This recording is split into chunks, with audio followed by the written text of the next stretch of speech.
Vivencias. Muy buenas tardes, Ricardo. Muy bienvenido. ¿Cómo Hola, estás? ¿qué tal? Bien, bien, por suerte. Hoy nos toca un tema, pero antes de un tema muy interesante, porque generalmente esa pregunta, ¿me tengo que operar? ¿Qué estudios y qué preparación preciso es lo primero que cuando te dicen me tengo que operar, le surge a una persona? Y vamos a estar hablando de esto a lo largo del programa, pero me decías que a propósito del tema del sueño que tanto estuvimos hablando, surgió una noticia que es muy alentadora en el Hospital me Maciel. llevé la sorpresa leyendo en la prensa del domingo que el Hospital Maciel acaba de comprar, primero inauguró una policlínica del sueño, pero además acaba de comprar un segundo polisonógrafo, que es un aparato por el cual se realiza el estudio del sueño, porque una de las limitantes que tenía era el costo. Claro.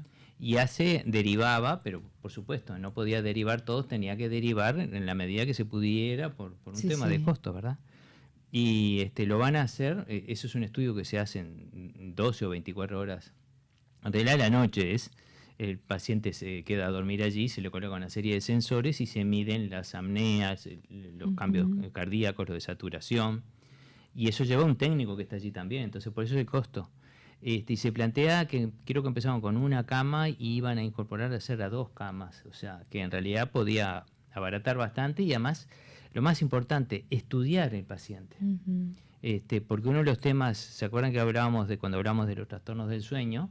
Las apneas del sueño, que yo hice una parte, una especial, porque las apneas, las consecuencias que tienen los pacientes que tienen apnea del sueño son las muertes súbitas, los infartos, los ACV. Claro. Está directamente implicado la patología del sueño con los ACV.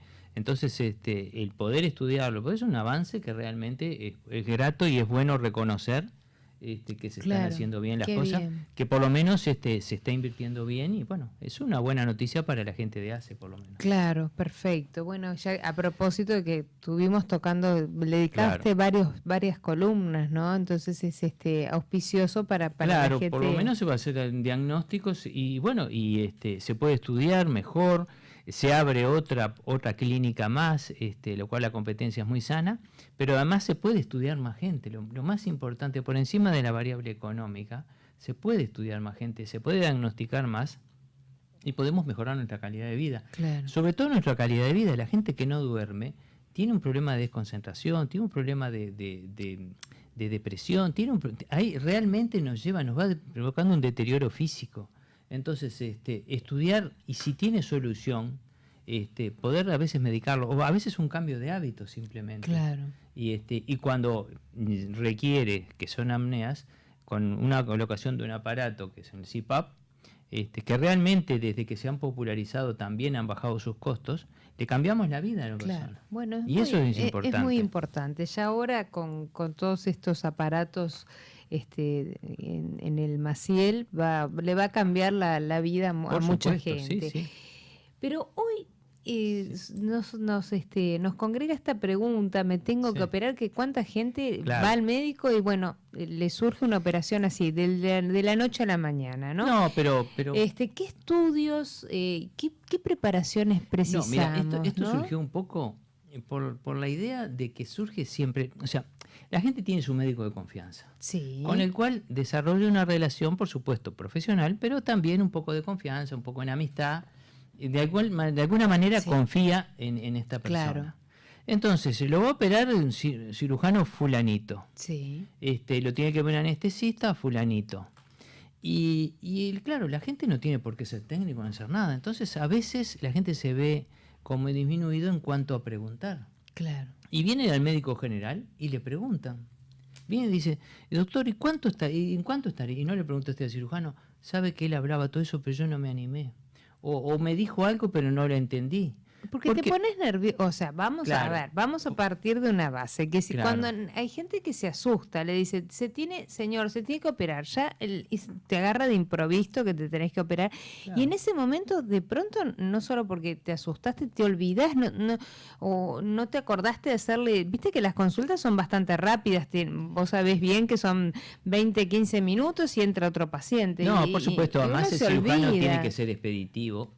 Y hay que reconocer también del otro lado del cirujano que le puede dar una información muy básica en cuanto a la exploración quirúrgica, salvo que sea algo muy reglado, sea una hernia, inclusive hasta una hernia, porque cualquier operación es susceptible de complicarse y es susceptible de en el acto operatorio encontrar alguna otra cosa que ya de repente lo tiene que resolver o planificar. Sí, si no, como paciente te digo, yo hace muchos años atrás le decía al cirujano que me tenía que operar, usted busque, no cierre hasta que encuentre. Bueno, claro, pero bueno, pero es que uno cuando lo van a abrir, bueno, dice, abra, y si me abre, encuentre. Una cosa es la emergencia, otra cosa es una coordinación. La coordinación se coordina de que sea el mejor momento, que sea la mejor condición del paciente, donde el riesgo está por debajo del 5% de morbilidad y de mortalidad. Claro. Son operaciones de bajo riesgo cuando es coordinado. Cualquiera sea de ellas las operaciones, porque se planifica que el paciente esté en las condiciones absolutas, las mejores, con sus paraclínicas normales, que ahora vemos cuáles son, su estado físico también, su preparación del punto de vista psicológicamente. Claro. Porque también no hay que ir con ese miedo, sino que es común tener miedo cuando te van a operar. Por supuesto. Sí. Sobre todo es natural, digamos. Y es natural.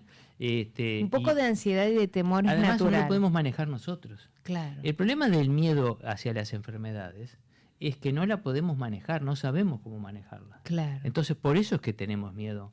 Porque, es decir, me dicen que me tengo que encauzar, o sea, hacia una persona, depositarle, que ese es el gran digamos, labor que tiene que hacer el médico de cabecera, que deposite el paciente su angustia y su miedo, porque para que las soluciones que le ofrezcamos sean las que le dejen esa parte de angustia. Claro. Siempre debemos informarle, no mentirle, pero ofrecerle las posibilidades que existen. O sea, que él dice, hice todo lo que pude, acá tengo que esperar algo el resultado. De contención, ¿no? Porque en un momento estás como frágil, ¿no? Y necesitas contención. Entonces, en una operación, ya las operaciones de por sí, los cirujanos lo vemos como que el prohombre, entonces hasta nos molesta interrumpirlo a veces.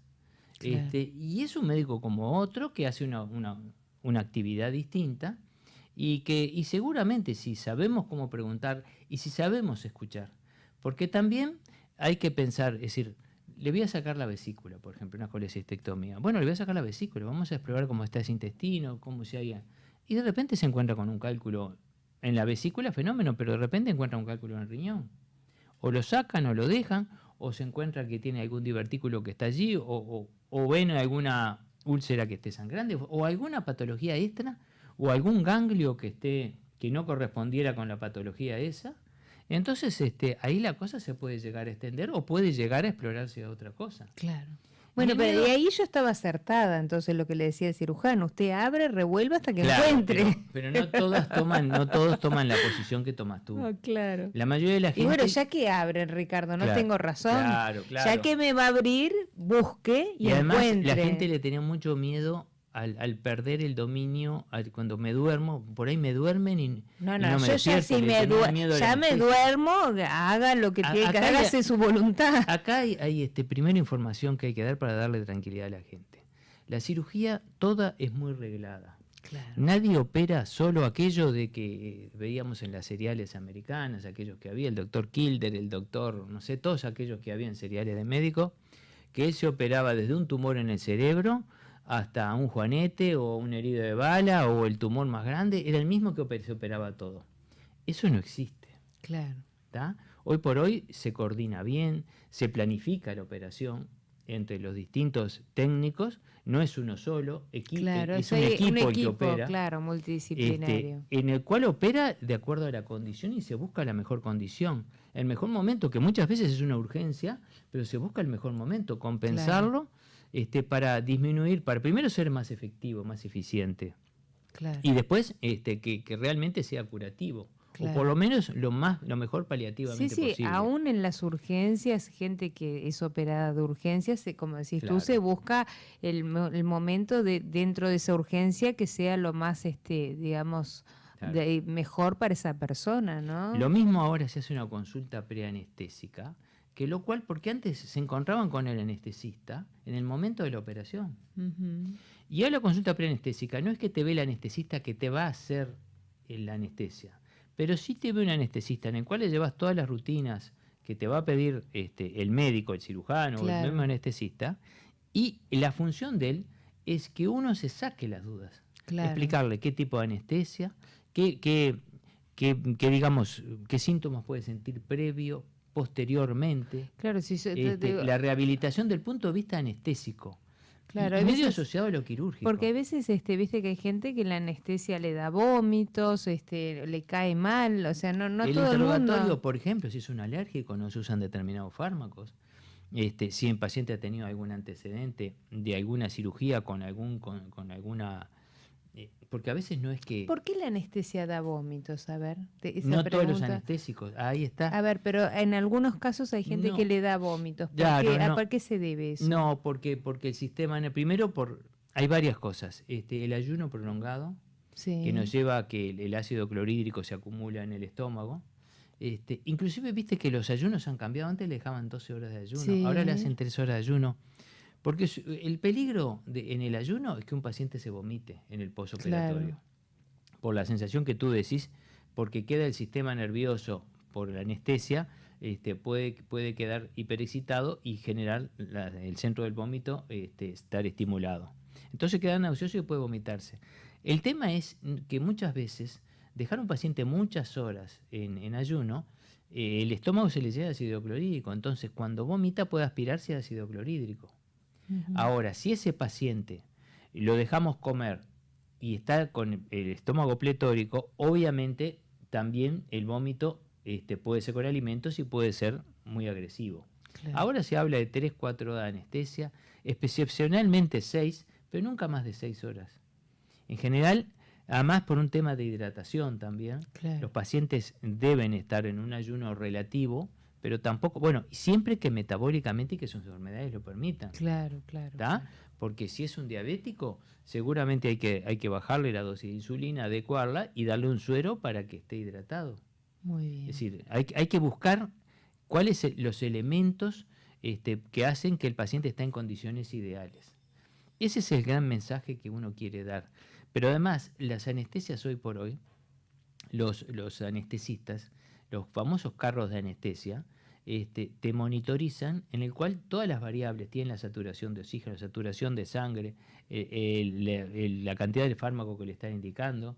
Es decir, el paciente lo monitorean y lo está monitoreando permanentemente. Es decir, no digo que uno que no sea anestesista lo puede hacer, pero se les simplifica y se les hace mucho más fácil hoy por hoy la tarea. El tema es usar las cosas, ya digo, para los colegas anestesistas, ellos seguramente van a ser abiertos a expresarse a la persona. Es decir, la persona en realidad con su curiosidad, que está bien, que es normal, pero que se le puede contestar hasta donde se sabe. Si este paciente nunca ha tenido una anestesia, suponemos vamos a usar fármacos no agresivos, en general no agresivos, pero cada droga puede tener una reacción en una persona. Es decir, en otra persona que no la ha tenido, por ejemplo, en la anestesia corta se usa mucho el Dormicum. Se le saca de ambiente y es una droga que en realidad se ha venido muy bien para cirugías muy cortas, provoca amnesia del dolor y te dormís realmente y tiene un despertar muy rápido. O sea, se elimina muy rápido. Pero hay que ver cómo lo maneja el riñón y cómo lo maneja su sistema inmunitario también. Claro. Y eso hasta no probarlo no sabemos. Claro, si es un paciente alérgico ya sabemos que tenemos que ir con cuidado. Claro, sí, pero te operan igual. Yo soy paciente alérgica y he sido operada varias veces y acá estoy. Hay fármacos, además han avanzado. Si una de las cosas que más ha avanzado es en los fármacos preanestésicos. Claro.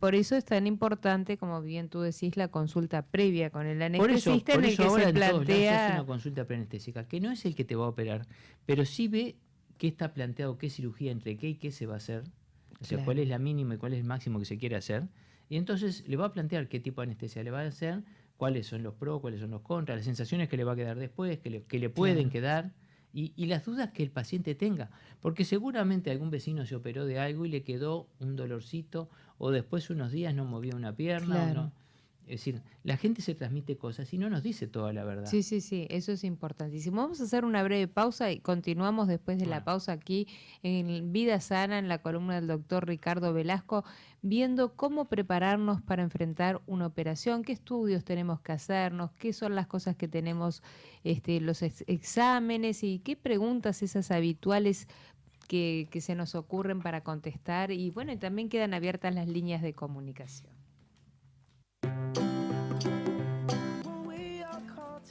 Bueno, continuamos aquí en la columna de Vida Sana del doctor Ricardo Velasco y hoy preparándonos si nos tenemos que operar de la mejor manera, perdiéndole miedo a la operación, ¿no? Claro, porque primero, yo creo que es eso, lo primero, hay que perderle ¿no? el miedo. Después, ¿me tengo que operar? ¿Es realmente necesario? Bueno, ya tengo que tomar la decisión y tengo que confiar en el equipo que me va a operar. Claro. ¿Qué puede ser el equipo? También integrarlo a mi médico personal, a mi médico de cabecera, porque es el que de alguna manera, si no me animo en algo, me va a traducir. Y te conoce de toda la por eso vida. me va a traducir y si se pone en contacto con el equipo quirúrgico, tal vez le pueda transmitir alguna de las patologías o de los elementos que yo sí requiero, porque esto es personal. Claro. Entonces, aunque teóricamente esté sano, no nos viene mal. Entonces, partimos primero, me voy a operar, acá tengo que empezar desde una historia clínica como corresponde, donde el paciente tiene que transmitirle al médico las enfermedades que ha tenido. No es lo mismo si es un diabético, no es lo mismo si es un hipertenso, o sea, si tiene presión normal, no es lo mismo si el paciente ha sido revascularizado o sea, ha tenido alguna patología cardiovascular, que le han hecho bypass o le han colocado algún stent, no es lo mismo porque ahí el riesgo está aumentado. Y te preguntan también si te fuiste operado, cuántas operaciones, claro, te preguntan pero uno muchas debe cosas. manifestarlo porque son factores que el técnico tiene obligación no ocultar información, digamos. Exactamente. Una cosa, soy fumador, no soy fumador, soy un alcoholista, no soy un alcoholista. Bueno, pero eso también, viste que hay gente que no quiere decir que toma o que fuma, que es importante para el médico saber todo esto. Por eso digo, tengo una función hepática normal, o no la tengo, porque la función hepática normal puede ser posterior a la ingestión de alcohol o de drogas. También soy consumidor de drogas.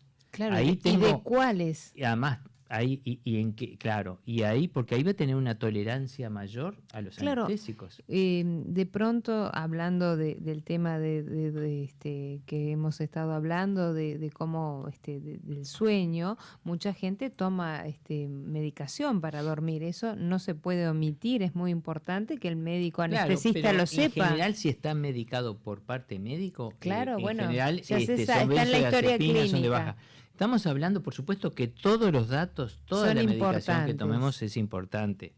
Estamos hablando de los consumidores de drogas y de drogas pesadas. Sí. La gente que consume cocaína, que consume éxtasis, que consume las distintas drogas sintéticas, porque esas me pueden provocar o me pueden dejar secuelas permanentes. Claro, sí. Es decir, no es lo mismo un paciente que tome medicación psiquiátrica, porque seguramente va a tener mayor tolerancia hacia los fármacos. Claro. Entonces va a requerir una dosis mayor o me puede tener reacciones paradojales. Claro. Entonces eso lo tiene que saber el anestesista, lo tiene que saber el cirujano, porque su posoperatorio, además de las condiciones físicas, es decir, no es lo mismo un paciente que sea un obeso. Claro.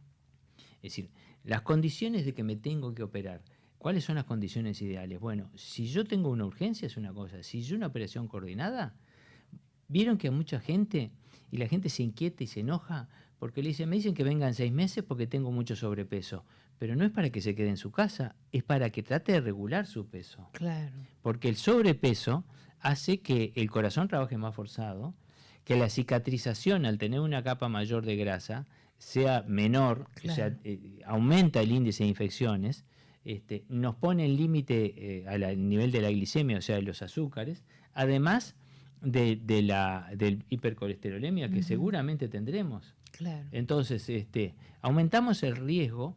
Muchas veces le decimos, bueno, en 6 meses si usted tiene un sobrepeso, tiene que ponerse, sobre todo las caderas, sobre todo lo que sea en lo traumatológico, el sobrepeso es fundamental.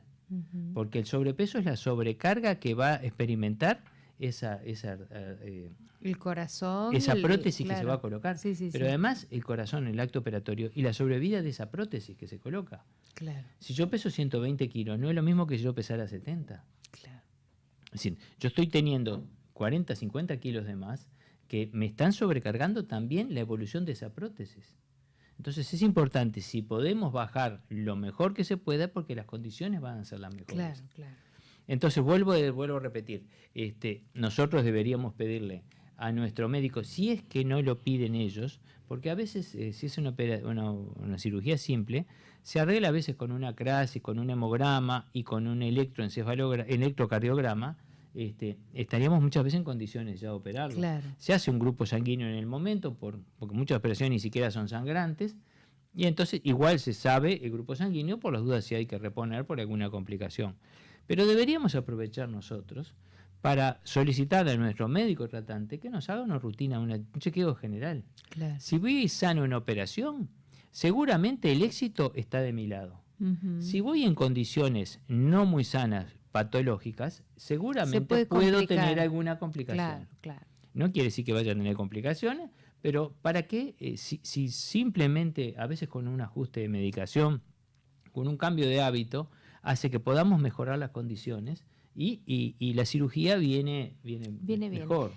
Hay algo que te quería preguntar, porque así como la persona cuando generalmente le decís que se tiene que operar se pone nerviosa, y es todo, que por eso estamos tratando hoy el tema. Habrá mucha gente que ya pasó una operación y sabe, se puso nerviosa antes, pero ¿por qué se da que después de las operaciones, a pesar de que salgan muy bien y todo, la persona queda como cansada, le cuesta reintegrarse a la rutina? ¿Por qué se da todo eso? ¿Es por el estrés postoperatorio? Hay un estrés psíquico y físico. No restemos el valor del estrés físico también, hacia el organismo. Es una agresión. La operación, hay una agresión hacia los tejidos. Por lo tanto, hay una reposición con una cicatrización. Hay un estrés físico que nos lleva a una respuesta metabólica. Seguramente nuestro cortisol se dispara por las suprarrenales porque estamos agrediendo nuestro físico. Entonces eso nos va a poner una señal de alerta. Seguramente va a reaccionar el aparato cardiovascular, va a reaccionar lo metabólico. Y eso tiene una etapa de reacción y después una etapa de compensación. Además del estrés psíquico que nos representa, digamos, es volar hacia lo desconocido, el dejarnos en manos de alguien que nos haga algo, porque ahí yo no puedo manejar la situación. Claro.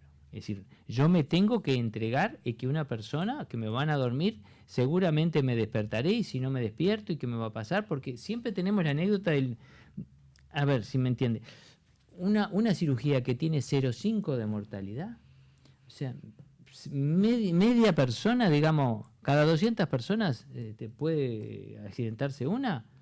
Yo seguramente no voy a pensar en los 99,5 que salieron bien.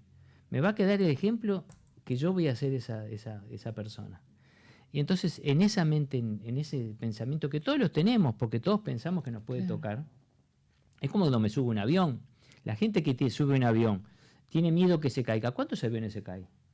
Muy pocos. ¿Tá? Pero si todos subimos hasta que no nos bajamos, un poco el aplauso cuando aterrizas el piloto, ¿por qué es? Porque llegamos, estamos todos. Claro. Es la forma de liberar la tensión. Ahora, ¿cuántos aviones se caen? ¿No? Es decir, nos podrá tocar, pero es muy baja la posibilidad. Entonces, en la cirugía también hay un estrés psíquico y un estrés físico, y ambos nos agotan. Por eso, la forma que tenemos es manifestarlo, sacarnos todas las dudas, tal vez apuntar en una hojita cuando vamos a nuestro médico general y cuando vamos al cirujano también. Mire, doctor, tengo estas preguntas. Por ejemplo, me operan de la próstata. ¿Cuándo me van a dejar sondado? ¿No me van a dejar con sonda? ¿Cuándo podré orinar? ¿Esto me va a dejar continencia? ¿Podré tener relaciones sexuales? ¿Cuándo las podré tener? Es decir, todas esas pequeñas preguntas, que es un mundo para la persona. ¿Qué riesgo tengo de en una operación de próstata yo quedar impotente? Digo, por ejemplo, son preguntas que la gente, la curiosidad la tiene, que a veces no las quiere hacer por un tema de que no le dio el momento, que se siente inhibido, y después el cirujano, como En realidad él tiene que manejar porcentajes. Todos los porcentajes en general son favorables, pero le tiene que manejar porcentajes, pero sí nos da una tranquilidad. Cuando más información lleve yo, más tranquilo voy a ir y mejor va a ser mi resultado. Claro, vas a ir como más preparado. Exactamente, pero voy a ir exactamente, voy más preparado, voy psicológicamente más apto también para hacerme la cirugía que sea y bueno, y plantear la evolución que va a ser seguramente excelente, porque vuelvo a decir, las cirugías están muy regladas. Sí. Hoy por hoy la cirugía de coordinación y la cirugía de emergencia, cada vez la emergencia, porque nos ha tocado trabajar con cirujanos, cada vez la emergencia trata de compensar, tratar de tocarlo menos el paciente y compensarlo metabólicamente, o sea, lo que está totalmente inestable. Cada vez le dejamos más a la naturaleza que vaya estabilizando al paciente y después vamos reparando. Claro. Un polirreumatizado, primero vemos dónde están las grandes arterias que esté sangrando y tratamos de compensarlo. Claro. De compensarlo. Después iremos solucionando las fracturas, lo que sea. Pero si hay una rotura de vaso, ahí sí tenemos que sacarle el vaso. Pero si no, tranquilamente lo vamos dejando en reposo porque es la naturaleza. No tratamos de hacer como en las seriales que lo operaban y lo operaban en 14 lados y sí, le hemos salvado la vida. No, lo terminamos.